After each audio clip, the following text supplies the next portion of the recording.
It's time for Zeb at the Ranch with your host Zeb Bell and newsworthy and noteworthy John Ellis. This podcast will always be brutally honest with integrity and honesty and without low-class, no-class cursing that's in vogue today with illiterate politicians. Now, Zeb at the Ranch. Good afternoon and welcome to edition number 2 of our Zeb at the Ranch podcast, and we thank you for being involved with our program. And as a matter of fact, quickly, I want to remind everybody that if you'd like to be a part of the program and send me any information whatsoever, just send it to zebattheranch@hotmail.com and tell your friends and neighbors to tune in to zebbell.com at 1 o'clock on Wednesdays, every Wednesday. We want to say a great big hello this morning and this afternoon.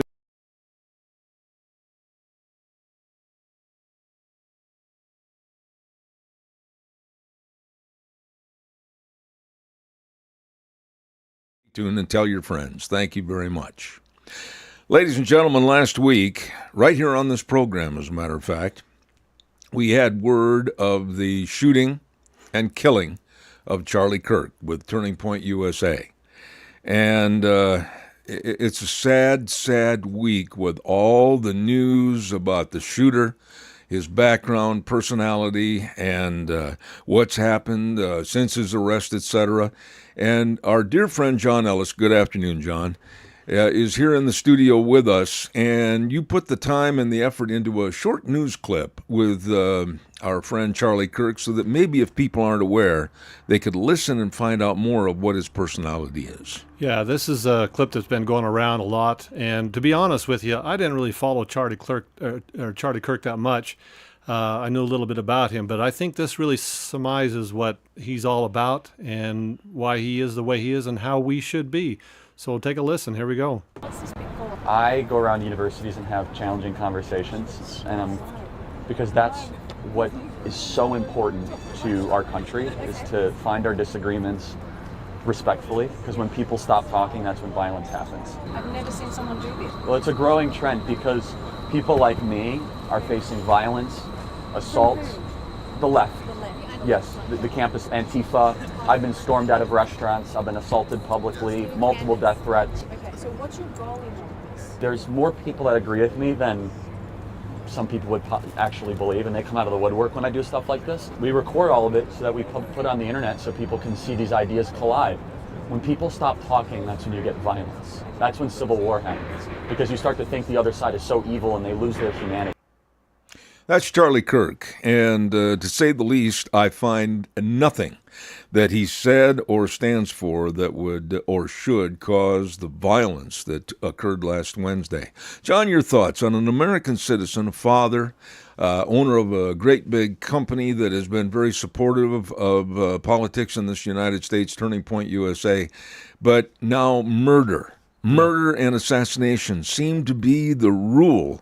I want to tie in right here the left also with the killing of that CEO of an insurance company in New York City by Luigi Mangione. It just seems like if the left doesn't get their way or get their accolades the way they want them, then it goes to the point of a gun. Well, yeah, and one of the things that we experience is this accusation of being fascist, and one of the trademarks of fascism is forcing your opponent into silence violently. Right. And so, we got to be careful because that's the exact same thing that they're doing here. We don't need to stop somebody else's viewpoint with violence. And I think part of the problem is that social media has allowed us to get news so fast, and then we can become so polarized, and we feel like we've got to be all the way in one camp or another, and we've got to win. We have to defeat the opponent instead of persuade them. Yeah. We need to defeat the opponent instead of persuade a fellow American. And I think we've just gone downhill with that, I love this country more than any other country in the world. Sure. Now, there are those today that say, oh, well, you're white and you're a nationalist. And yes, I am guilty as charged. Yeah. I am white, can't change the color of my skin, and I am a nationalist that loves this country. I've been all over the world. I've been in Europe, I've been to Mexico, you name it, I've been there, and I've been in every state in the United States except Alaska. Yeah. I love this country for what it afforded me when I was out of college, and really I didn't know where I was going, and all of a sudden stumbled literally into the communications and broadcasting field. And if you don't like this country, young people, go find something that you think is better. Go to Spain, go to Germany, go to Taiwan. You can go to any country in the world, and then you'll have a longing after a short period of time to come back and stay in the United States of America. Yeah, I think that's right. I don't know if I would be accused of being a nationalist. I certainly am white. But I do love my country. Yeah. And I don't understand the problem with wanting our country to be great. And if making the country great again makes me a fascist or whatever, I don't understand that. If you love your country, you're going to want it to be great. Absolutely. The one thing that I've noticed is over the decades, I'm 62 now. I had two other friends with me. I won't put their names out there right now. One was a liberal, one was a moderate, and I was more conservative than Rush Limbaugh at the time. Now I'm a libertarian, but we would sit and have coffee together. We would argue and debate and talk about topics and whatnot and get passionate about it. But at the end of the day, we weren't going to kill each other, and we were friends. We enjoyed each other's company, and we enjoyed the different viewpoints. We weren't trying to defeat each other. We were trying to maybe persuade each other. I had a phone call last Saturday, and this phone call was very disconcerting to me. It was a phone call from a former employee. And this former employee, I've known this person for many, many years. This person filled in for me on my radio program on occasion. And this person is scared. This person is scared because this person has shared their viewpoints on what's right, wrong, moral, or immoral in our society. Mm-hmm. And there was quite a voicing of, watch your back, I feel scared right now in our society. Yeah. We've got to bring it down. We've got to bring it down. We've got to look. We've got to remember each other's humanity. And that's what Charlie Kirk was all about. He's saying we've got to keep talking, because when we stop talking, then that's when the violence occurs. There's no need for the violence. We each have to remember that, at least in this country, and we're a democratic republic, so we have an influence on what we can and can't do here. Each of us do. That we've got to make sure that we cast our vote, choose our elected leaders, and then not get violent about it if we don't get our way. That's the part I don't understand, is that social media today, and you're so well versed in social media, much more so than I. By the way, there's a compliment that needs to be said here. John Ellis has done an outstanding job getting all the equipment and everything ready for this program. He has the mind of a NASA space launcher. I mean, you really understand all this. But the point is today with this killer recently of Charlie Kirk, and when asked and they found some of the tapes and they've read some of the notes, etc., I hate him. I got to kill him. I'm going to go kill him. That was his major concept. Yeah. And if everybody on the left adopts that philosophy of or just right. we can't get along with him, I hate him, I'm going to kill him, we're looking at total anarchy. Yeah. And to be fair, and, there's plenty of this going on with the left, but we have to remember that on the right, too, and any other position that we're in. It's okay to have a disagreement. We don't need to call people names. We need to debate ideas, not personalities. You know what I mean? I do. Yeah. And that also leads to a little bit of the topic that we hit last week on our first podcast, is the political scene is right now as calloused as I've ever seen. You had Alexandria Ocasio-Cortez coming out and basically saying that, well, she didn't really care about Charlie Kirk's death. It was no big deal. And then Ilhan Omar with her filthy language. Yep. And we had Eric Smallwell come out and say things that were vile, but none as bad as perhaps Jasmine Crockett from Texas. Yeah. I mean, this woman has the filthiest mouth and I think the most demented mind that I think is really leading the Democrats down a dark hole. Yeah, hopefully they don't follow her. And, the thing of it is, if we're all perfectly honest, we can think of people that are out there that if they were to die or pass away, there would not be a tear shed in our eye. But as Thumper's mother said, if you can't say something nice, don't say anything at all. Amen. It's not going to hurt for you to not say something about someone you don't like. Look at the situation, though, with Eric Kirk as far yeah. as coming on television. Boy, she did fantastic, didn't she? Isn't she something? My wife and I sat there and watched that, and I'm not ashamed. I had little rivulets of tears Yep. coming down my cheeks. Yep. How strong is she the day or two after her husband is assassinated to get on television and issue that those remarks in regards to Turning Point USA is not going to go away. She hopes it gets stronger and she's going to help, etc. Yeah. But to stand there and talk about her family, her children, and I've never seen anybody that strong in any circumstance. Yeah, well, those two were very well paired, and I read their courting, what they went through with their courting, and Charlie was like they weren't going to get involved with anybody until he found her, and he knew that she was the one, and because they had the similar ideas and stuff, so we know she's a person of strong character. Yeah. Because she associated herself with Charlie Kirk, whether you like him or not. Oh, therein lies another question, though, John. What is there not to like? I mean, when you sit there, and again, we talked about this a few minutes ago, but he had a strong, strong faith of God, and he loved his family. And he also was absolutely and adamantly loved with this country, the United States of America. Yep. Those three divisions right there, God, family, and America, were the major standpoints that he stood up and talked about every single day of his life. What can you find fault with that? Well, with those particular ideas, probably not much. I'm sure, in fact, I know from reading that I probably have some disagreement with some of the ideas that Charlie Kirk has. If I didn't, we would all be zombies and believe the exact That's same true. thing. But I'll That's tell you true. right now, I would stand next to him and defend his right to say those things because they need to be said. It's just that people get their panties in a bunch. They can't stand to have what their ideas are contradicted. It's an all or nothing thing. You've got to believe everything that the left wants you to believe or you're not going to be part of their group. The one thing that bothers me is this idea, and I have a little acronym I used to remember it, DITA, D-I-T-A. Let's see, diversity, inclusion, tolerance, acceptance. Okay, so let's think about that for a minute. If you're going to be truly tolerant, and claim to be tolerant, you have got to be able to tolerate the intolerant. That's right. And so I don't claim to be tolerant of everybody.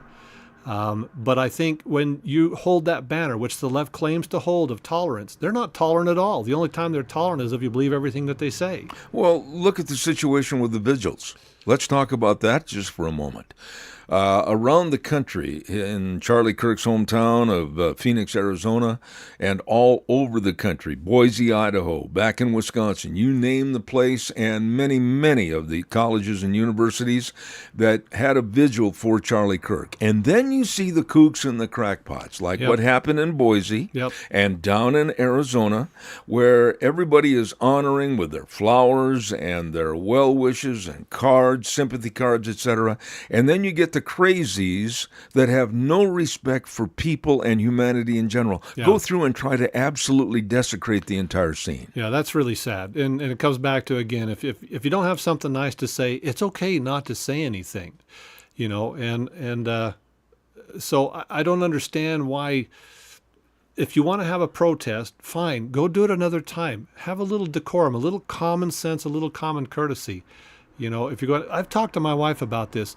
There's so much protest nowadays. You remember back in the days in the 60s when you had protests? Mm-hmm. Well, you actually paid attention because they were protesting one thing. That's right. Nowadays, everything is a protest. Everything is a protest. And so it's just noise now.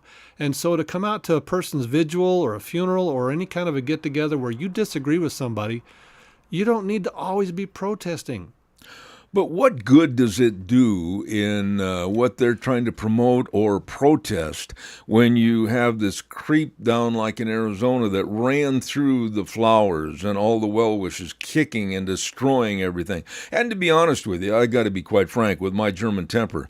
The gentleman that grabbed him by the back of the shirt and threw him face down on the pavement, Yeah. God bless him. Well, I'm not an advocate of that, but yeah, I can understand why he would, most certainly, Yeah. because that's just,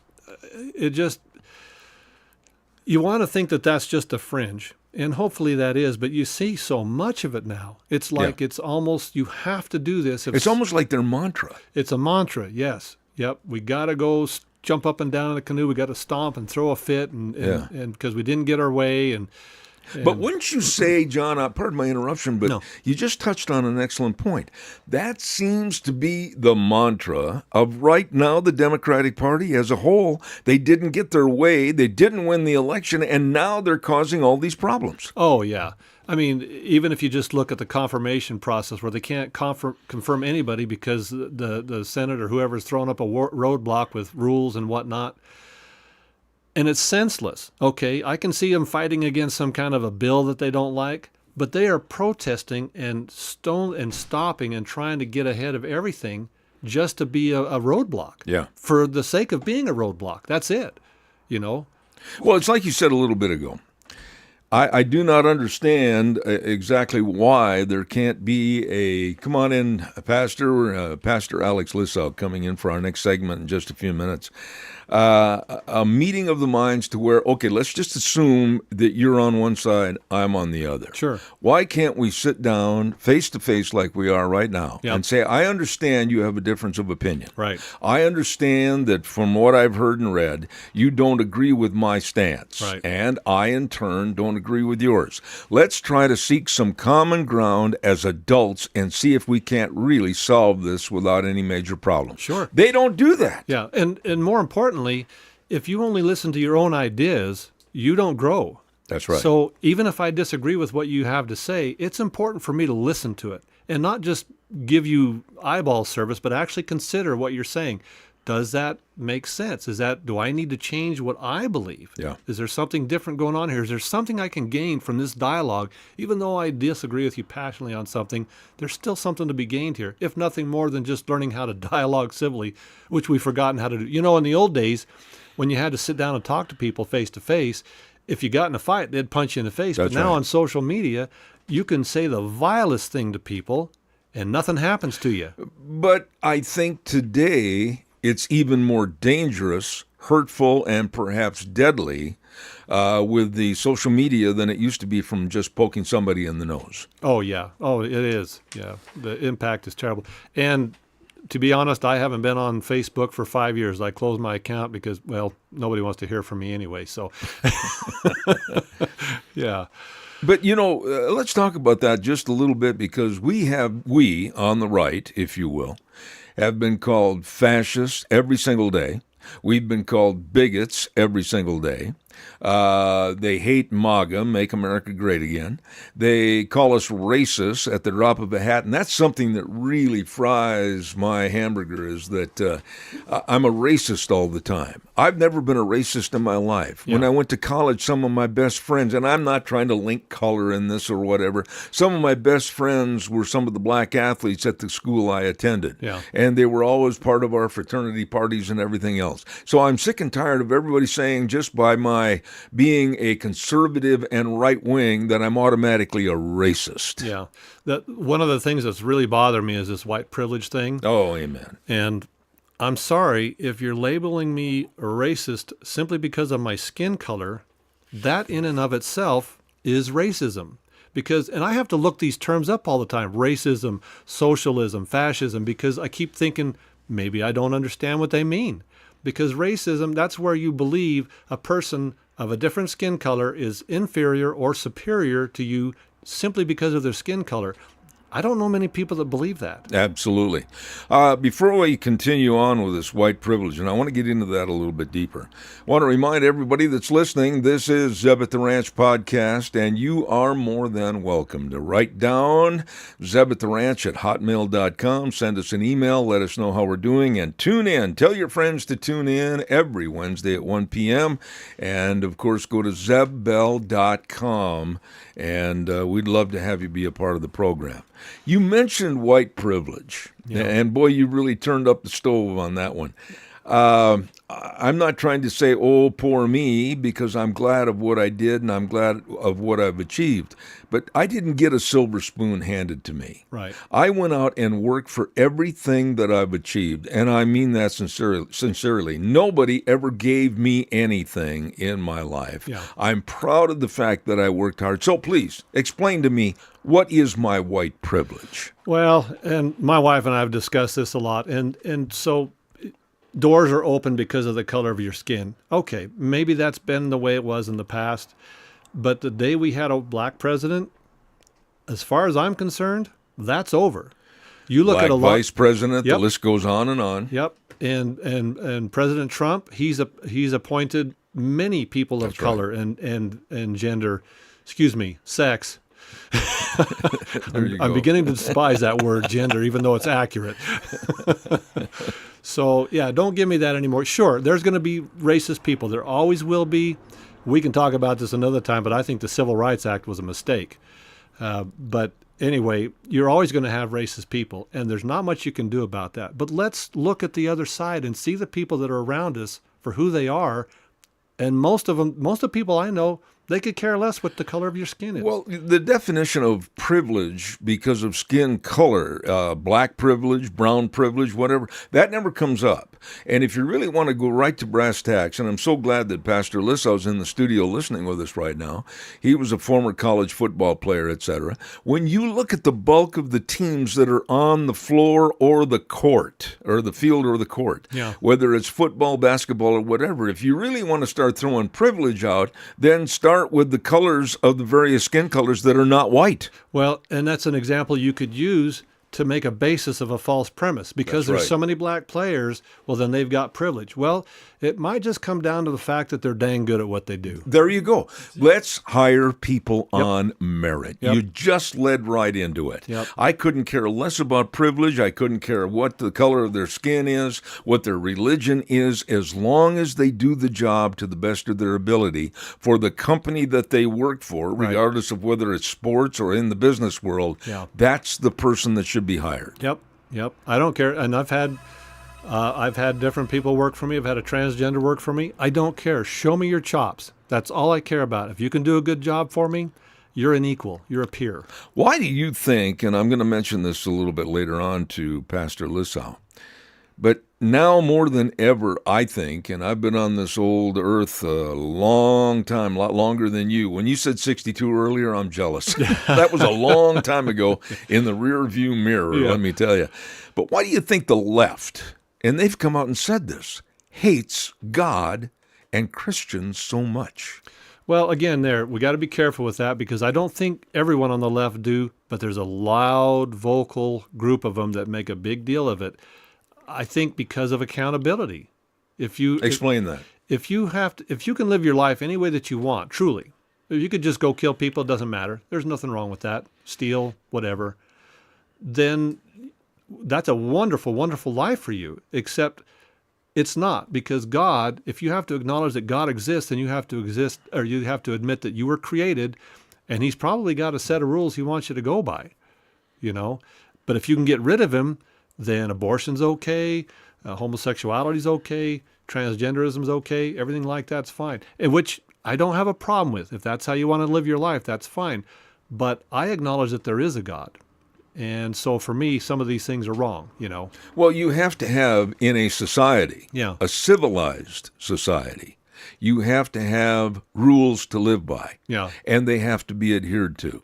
And quite frankly, right now, the left is just basically saying we're going to tear down those rules. Yeah. We're going to destroy those rules. We're going to overlook those rules, and it's going to be chaos the way we want it. Yeah, and here's the thing. You and I would disagree on what rules they should be, but I'm not going to jump across this desk and strangle you over I it. would hope not. You know, we can have a discussion. And in a democratic republic, we can persuade people and we can cast our vote.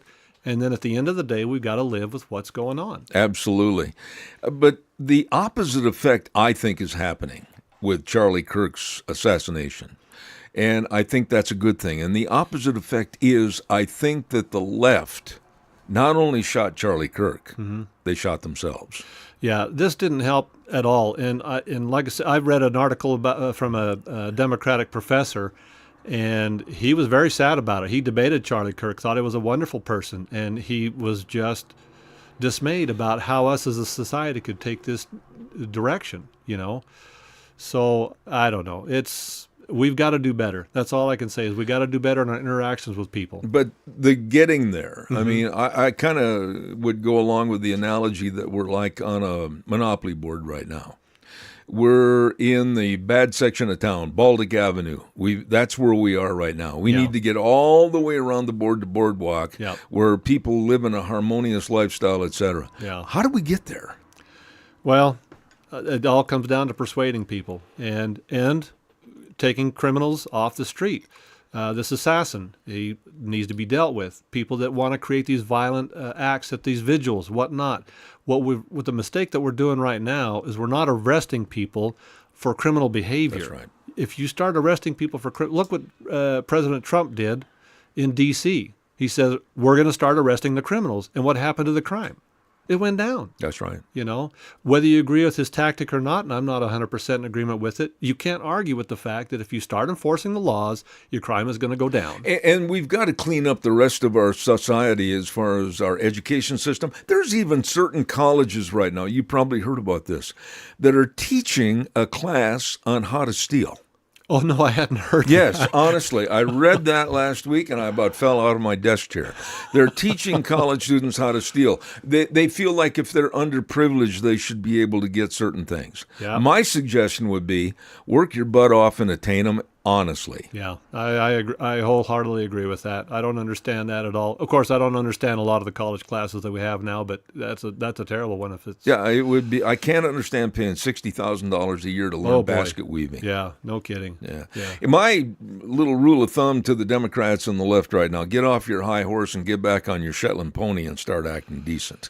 Yeah, I agree with that. I think, and we've seen some examples of that. There are some people that are on the left that are Democrats that are showing some common sense, but way too many that are not. Okay, let's get back to it. But how do we reestablish? This is something that's just driving me nuts. Every time you turn on the news, they're out there, they're screaming and they're chanting. Look at some of these squad members that are in Congress. How can they represent the United States of America, our Constitution? And by the way, we're taping this on Constitution Day, as a matter of fact. How can they represent the benefits of what America has given them with total anarchy? Well, because they're not true to office. If you're going to be in office, you got to defend that Constitution. And I can tell you right now, Democrats, Republicans aren't doing a good job of it. No. Together. Well, now, when you say that, though, I've always said on my radio program that, it's not just one fault of one side of the aisle. It's one side not saying and doing enough, and the other one being very vocal and negative. Well, there is that. But let me give you an example, and this is purely constitutional. We're not supposed to have a standing army. It's right in the Constitution. We're supposed to have a navy that protects our shores. We're supposed to put together an army when it's time to fight a war, and then they're supposed to go home. We've never had a time in our history when we haven't had a standing army, and it terrified the founders. Sure. So both the left and the right should address that. They need to get back to the fundamentals of the Constitution, even if it hurts, and say, due process for a terrorist? Well, if it's a terrorist that lives in this country as a citizen, yeah, he's going to need due process because it's right there in the Constitution. We know he killed these people. We know he's a terrible guy. We know he deserves death. But we got to get back to that Constitution, all of us, and just live by that until it's no longer the law of the land. We're almost out of time for this segment, John, but therein is another great big segment. The Constitution, what it says, what it was supposed to have happen in this country. And I would venture to say, and I could be proven wrong, that many of our congressmen, congress ladies, senators probably have never even read the entirety of the Constitution. Yeah, I wouldn't feel comfortable going into to government without basically having it memorized. But you're right. I think some of these people just go, we need to get the people what they want. That's not what America's about. That's right. You know? John, it's outstanding visiting with you every Wednesday, and right now he's going to turn the microphone and the chair over to our dear friend, Pastor Alex Lissau. While they're making a transition here in the studio, I want to remind everybody that we're off and running, and we really appreciate all your effort as a listener and viewer. We're on camera, as you can probably tell for those of you that are watching and listening right now. And please go to zebbell.com. And if you have any remarks you'd like to make, feel free to do so. Send those to zebbattheranch@hotmail.com. There you go. Right now, it's time for one of my very favorite people and, of course, one of my very favorite segments. And that's, of course, Why Not God with Pastor Alex Lissau. Pastor, how are you this morning? This afternoon, Well, I'm great. that's close enough on my clock. Mine stopped about an hour and a half ago. I'm doing fine. It's good to have you in the studio. Thank you. You've probably heard a lot of our conversation already. And the title of this program segment called Why Not God, you and I have talked about numerous times. The other night on Jesse Waters, he said something that really caught my attention because most in the media don't allude to going back to church and becoming more spiritual. Most don't. But he said something the other night that America needs much more of a spiritual awakening. How would you respond to that? Well, I agree with that 100%. I think what's happened to us historically is that as we've grown technology-wise, as we've grown with privileges and all the things that we've been successful at in America, with the ability to, everybody can own a car, everybody can do something that they'd like to do, and there's opportunities. And I think when they complain about people that don't have this opportunity, have that opportunity, I think that's a completely erroneous idea. Simply because I believe there's opportunity for every single man. Over the years, in my pre-ministry career, when I worked with all kinds of people, at one point 350, 400 people in my organization, the one thing that was consistently true is every single person in that organization strived to achieve something for themselves and for their families. Mm-hmm.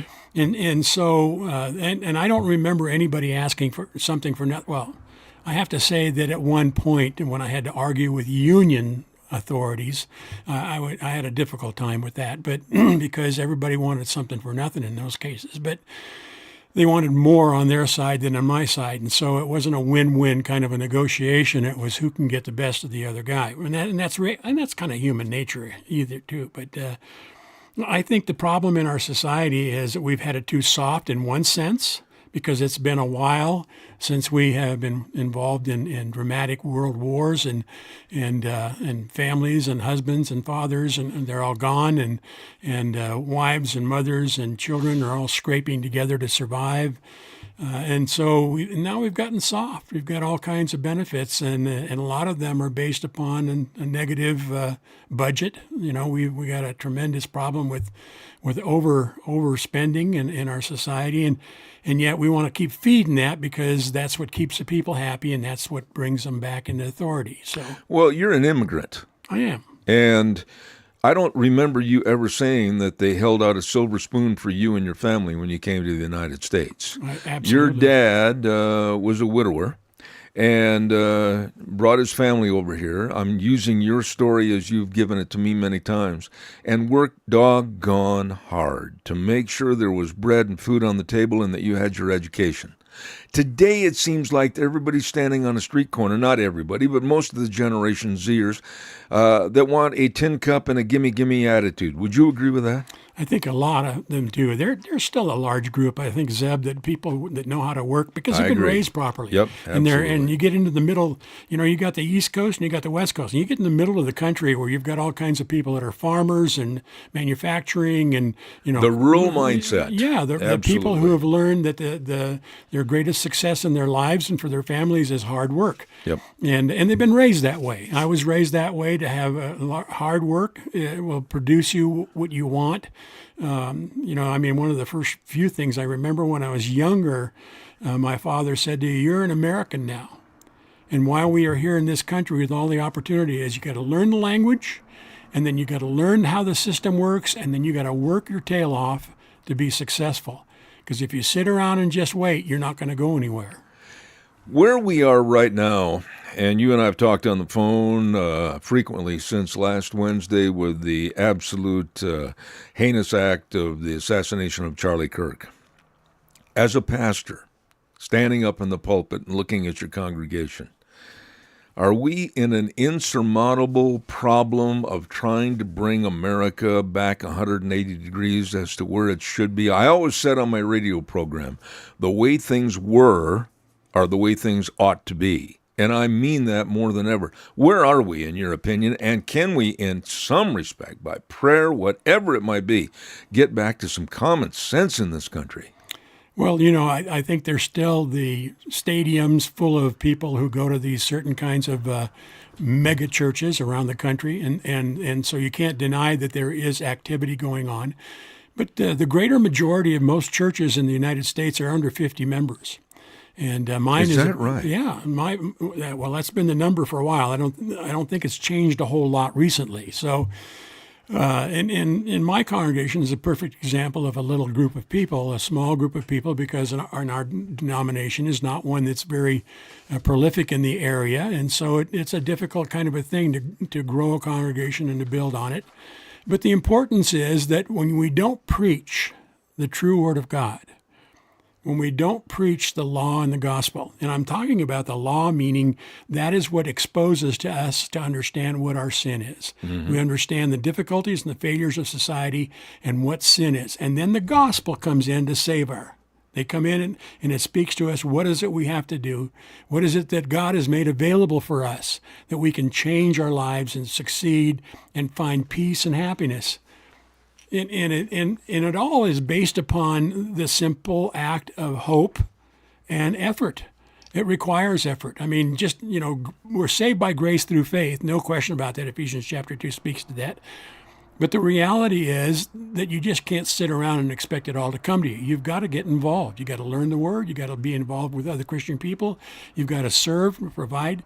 Matthew 22, love the Lord your God with all your heart, mind, and strength, and love your neighbor as yourself. Those are the two primary major commandments.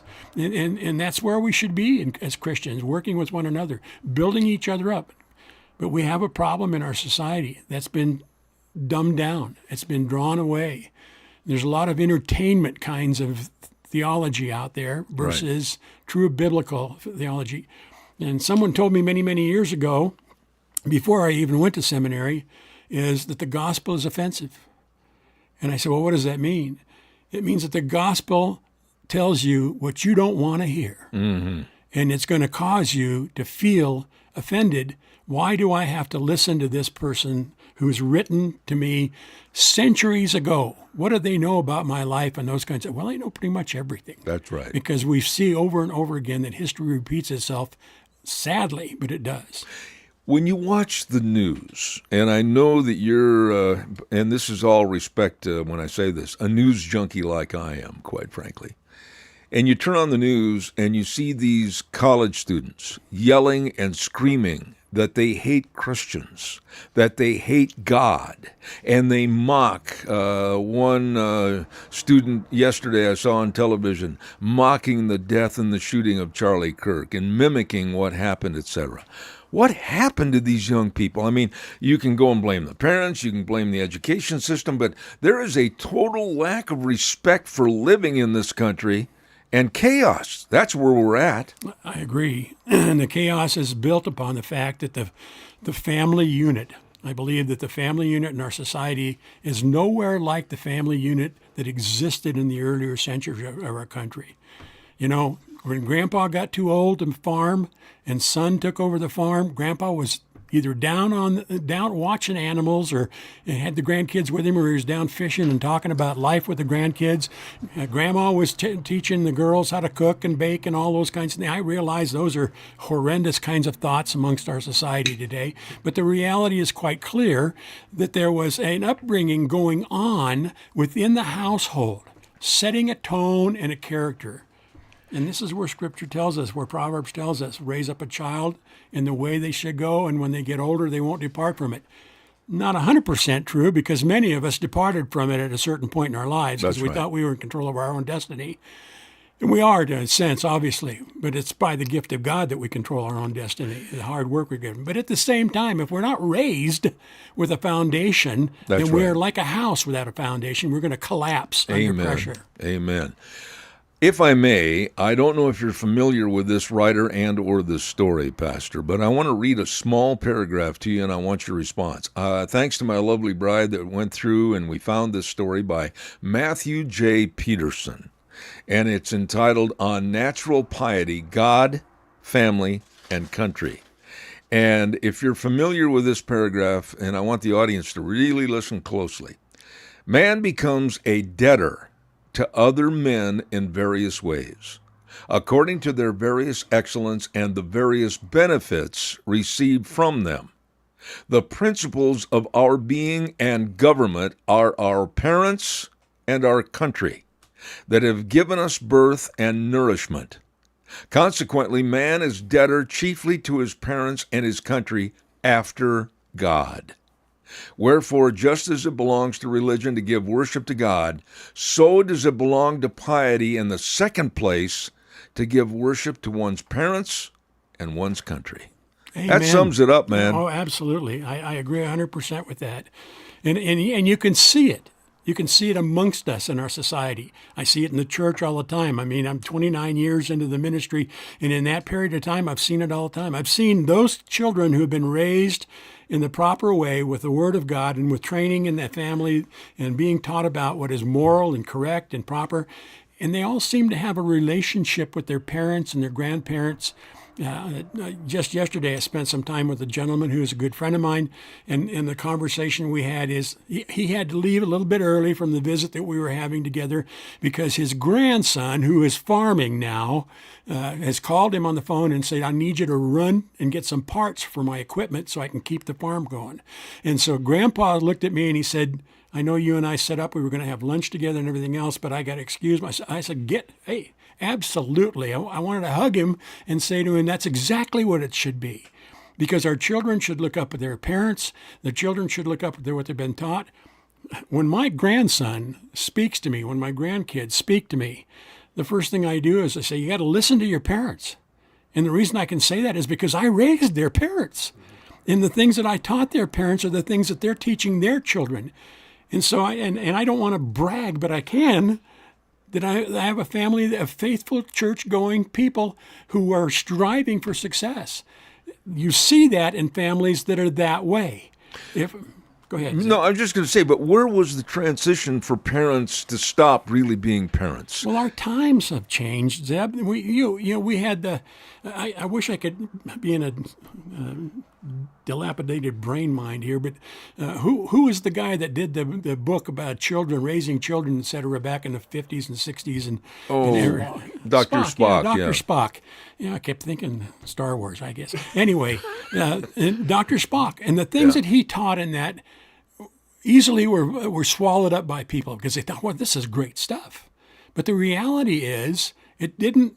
What it did is it tried to make you a friend of your children rather than the parent of your children. And so therefore, the responsibility, strength, and authority was not being developed in the family. And then you go on with what, my own kids, when they were in elementary school, they would come home, and at the dinner table, I always asked them, I said, what did you learn today? What was going on today? And I would hear stories like, well, you don't have to listen to everything your parents tell you. Ooh. What? Yeah. And I literally, those are pre-ministry days for all those of you who are listening. I made a very important trip to the school, and I met with the principal of the school, and I declared to him in clear language what could happen if that continued with my Absolutely. family. When you saw on the news the other night, and I'm not saying all teachers, I don't want anybody to encompass my No. statements as an entirety, but you saw these people on television the other night, these teachers that were jumping up and down and filming themselves, cheering and applauding the death of Charlie Kirk, and telling their students that. I mean, what kind of an education society have we got with these kind of people standing up in front of the classroom and basically lauding and complimenting death? Exactly as it is in the church, it is also the same in society. Generationally, what we teach in the earlier generations is perpetuated and transferred into the later generations. I can go back 60 years to when I was in college. And I can tell you, given exactly the students that I sat right next to in my classes, exactly that this problem was going to happen. I didn't know that it was going to happen to this extent that we're experiencing today. But I could tell you, because we were dealing with tune in, turn on, and drop out. Timothy Leary. We were dealing with issues about drug addiction, free sex. Let's have it together, enjoy it. We're just animals who were born to do that kind of thing. I mean, it was on and on and on. And when we get in the classroom, there was always arguments over what might seem to be logical and simple. And we would get into arguments that would say, well, that's not proper. That's not it. And those were the days, the 60s, primarily, as you might recall, where, mobs of students would go out and they would sit on the off-ramp or on-ramp of the freeway on Highway 101, because I was in Northern California in those days, and they wouldn't let cars on and off until finally the cops would have to send a whole bunch of police officers and sheriffs to get them off the road so the traffic could continue moving, because they were going to take over society and teach us how to live. Yeah. And it's either their way or the highway. And those that followed after them, the next generation, and that's what you're seeing amongst these people who are cheering on murder, who are cheering on sexual immorality. This is what you're seeing in these people, because that's what they've been taught. And this leads me right to, again, the title of this segment. This country, this nation, and our population has tried the sex, drugs, and rock and roll. Let's get back to the real being and the real purpose. Why not God? I agree. And I think I was just reading an article about the practice of the historical church versus the modern day church. And as I was reading this, it started to overcome my emotions, because what I could see happening, and I don't say this is true of every modern day church, please, but I could see what was happening. We were busy with the old traditions and the old historical practices of worship and the way that happened. Today in the modern church, we're more entertainment-oriented in many places. Explain that, please. Well, it is the kind of music, the simplicity of the surroundings. We no longer practice the historical, scriptural types of prayers and those kinds of things. We don't kind of a feel-good type thing. Yeah, it is, and that's what it is. It's a feel-good, feel-better kind of a situation.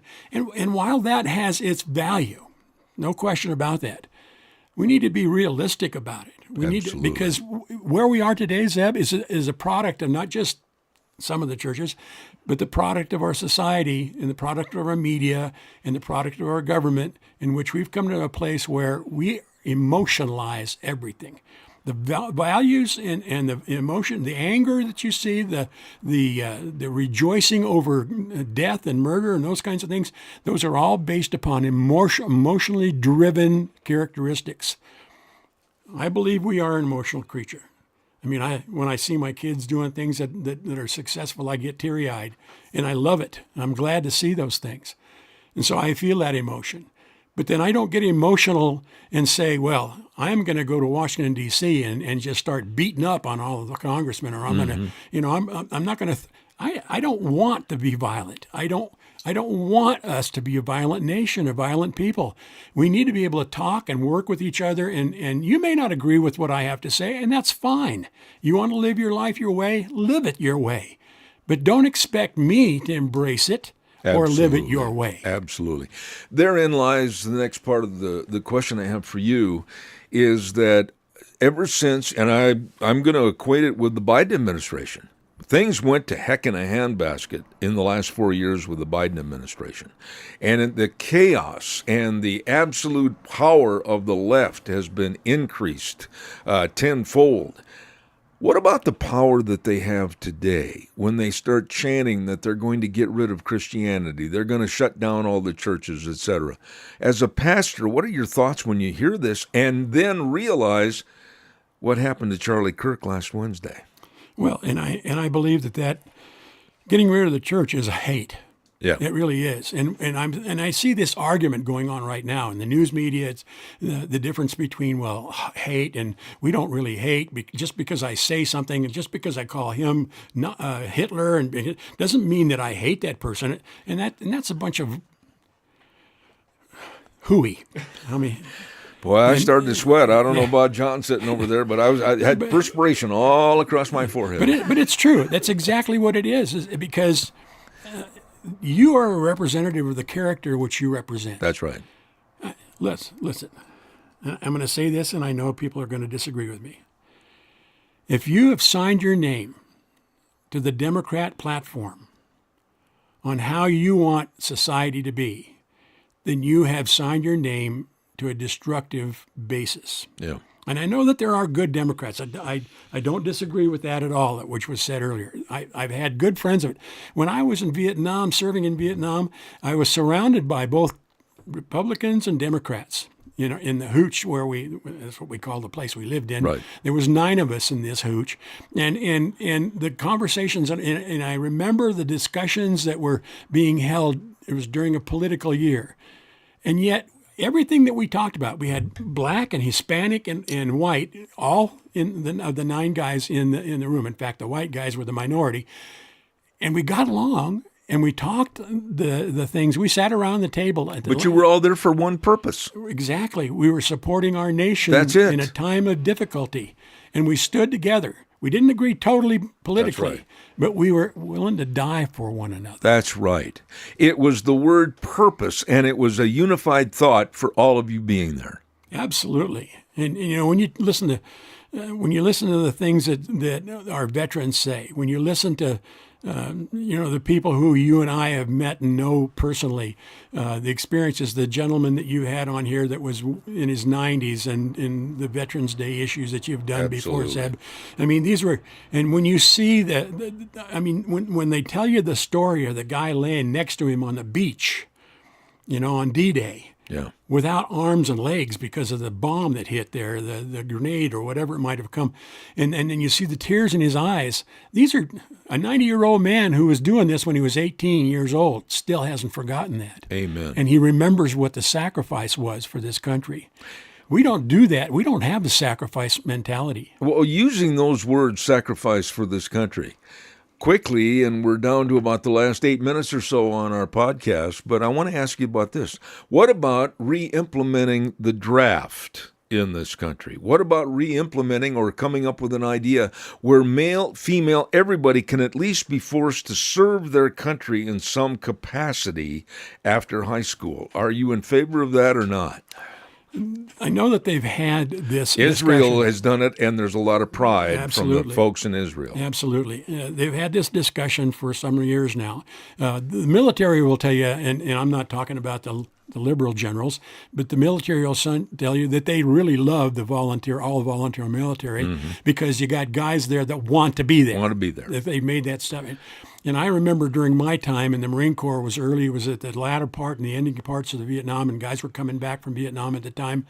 And I had this unit that was a combination of several different nationalities, and these particular individuals had really very little unified mentality.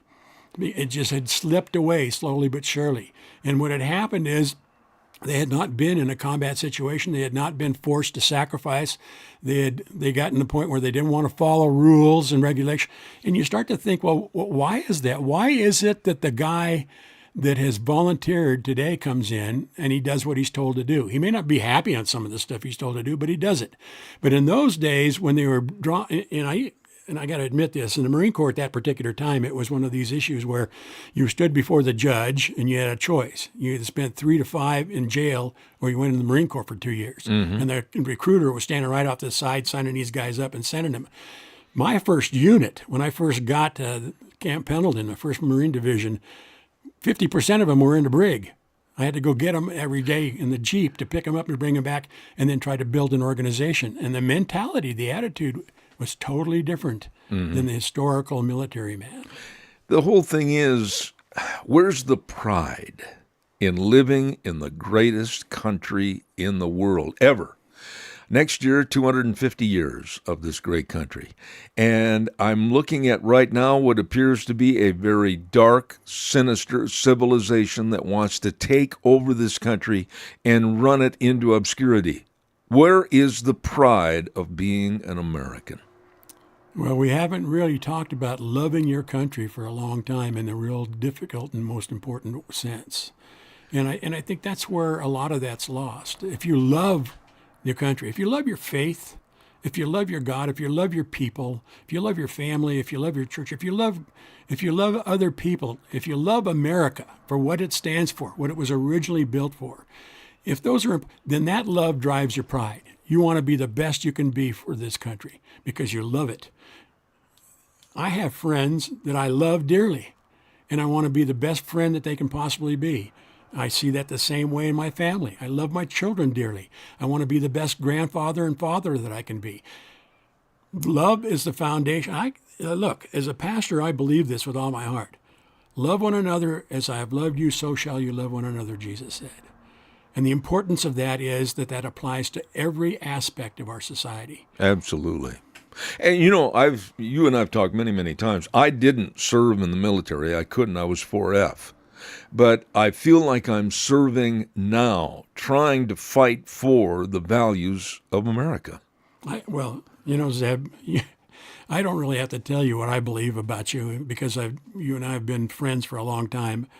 And I've had those opportunities where I've called you forward, or we did the tent ministries together in the past, and those kinds of things. I think those are important.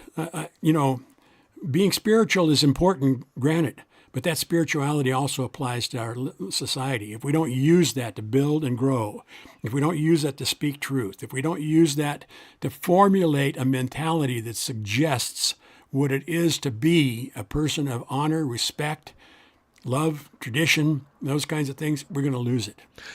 Wouldn't it be great if somehow today we could approach some of these groups, these hate-filled groups of young people, middle-aged people, whatever age, wherever they are, and just ask, please, can we sit down, like John and I were talking about earlier, can we sit down face-to-face, you explain your viewpoints, I'll explain mine, and really try to come up with some common ground for the betterment of not only this country, but our future and our society here in the United States. I've tried to do that every situation in which I've sat down with someone or someone's come to me to speak to me about an issue, whether it's spiritual or life issue. Because I think we can have the conversation and agree to disagree at the end if that's what we have to do. But that's exactly what Charlie Kirk did. That's exactly right. He was going out places like college. He was facing Absolutely. the enemy in every situation, and they killed him for it. Yeah. We have a real issue in America. The joy, I just heard 35,000 new applications to start chapters of what Charlie Kirk stood for. And I think that's wonderful. That's a revival amongst young people. I think the left right now, with their viewpoint of hate and chaos and everything in disarray, no rules, no regulations, honestly, I feel like they're like rats cornered right now, and they're going to strike out and do anything they can to fight back and try to perpetrate their viewpoint. This is a dangerous time right now. It is. I believe it is true. It is a dangerous time. And it's going to require the remnant of the Christian faith and other people who believe in America, want this American dream to continue so that they can be what they want to be in this life. I believe that these people have to stand up together. We as Christians can get together with non-Christians who have the same mentality about what we want in America. And we need to come together and stand up and speak against it. We see some of that happening around us. We Yes. see some of that happening amongst the people in certain factors and sections of our society. But there's not enough of it. Because right now, and I don't have to tell this to you, Zeb, but I'm going to say it anyway, we got a 50-50 situation going on in America. That's right. 50% of the people want to do something different than the Founding Fathers ever expected us to do. Absolutely. We've got to turn it around. We've got to turn it around. Pastor Alex Lissow, a very, very dear friend to not only me, but this program, and I thank him so much for being here on the program this afternoon. Ladies and gentlemen, that's going to wrap it up. Put it back in the box. And like I've said before, the way things were are the way things ought to be. And we invite you to tune in again next Wednesday at 1 p.m. right here, Zeb at the Ranch at, of course, hotmail.com, our email. And, of course, you can tune in by going to zebbell.com. We wish you the best. God's blessings. We'll see you next Wednesday.